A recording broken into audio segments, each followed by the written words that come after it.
विस्फोटक न्यूज के प्रायोजक हैं red pro real estate developers. PM Modi के रील वाले बयान पर विपक्ष ने साधा निशाना। आरजेडी ने कहा बिहार को क्या दिशा दिखाएंगे मोदी। पीएम ने रील बनाने को सरकार की बड़ी उपलब्धि के तौर पर किया था पेश।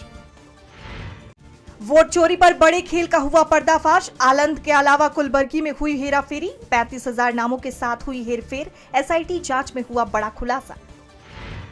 बिहार की मोहनिया सीट से चुनाव लड़ रही बीजेपी प्रत्याशी संगीता कुमारी का हुआ भारी विरोध। लोगों ने लगाए मुर्दाबाद के नारे, बीच रास्ते से लौटाया वापस।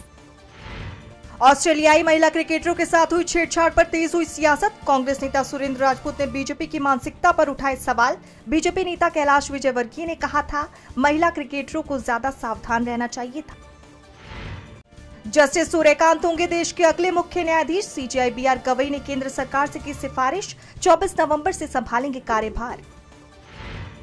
सुप्रीम कोर्ट से फिर नहीं मिली उमर खालिद और शर्जील इमाम को राहत। जमानत याचिकाओं पर टली सुनवाई। 31 अक्टूबर तक के लिए टाली गई सुनवाई।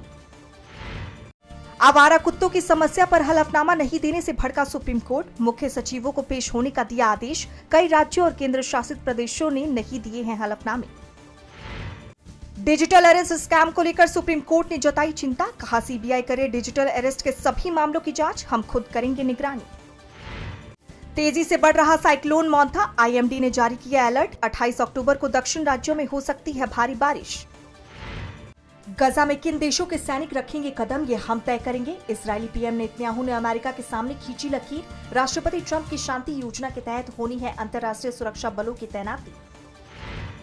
मिशन बांग्लादेश पर ढाका पहुंचे पाकिस्तानी सेना के जनरल। अंतरिम सरकार के प्रमुख मोहम्मद यूनुस से की मुलाकात। दक्षिण एशिया में ओआईसी बनाने की कोशिश। सेवा विस्तार को लेकर पाकिस्तान के सेना चीफ असीम मुनीर और शहबाज सरकार में ठनी। मुनीर चाहते हैं 5 साल का सेवा विस्तार। सरकार 2027 के आगे बढ़ाने को तैयार नहीं। पूर्व राष्ट्रपति बाइडेन ने अमेरिका में घटती अभिव्यक्ति की आजादी और डोनाल्ड ट्रंप की बढ़ती शक्तियों पर जताई चिंता। अमेरिकी जनता से कहा, ये काले दिन है, फिर से उठो। रूस में दुनिया की पहली न्यूक्लियर पावर्ड मिसाइल का टेस्ट। 14,000 किलोमीटर रेंज का दावा। पुतिन बोले, इसे कोई डिफेंस सिस्टम नहीं रोक सकता। वोडाफोन आइडिया को एजीआर मामले में बड़ी राहत। सुप्रीम कोर्ट ने केंद्र सरकार को पुनर्विचार की अनुमति दी। कंपनी के शेयर में आई तेजी। श्रेयस अय्यर को पसली में लगी चोट। सिडनी के अस्पताल में आईसीयू में भर्ती। ऑस्ट्रेलिया के खिलाफ तीसरे वनडे में चोटिल हुए।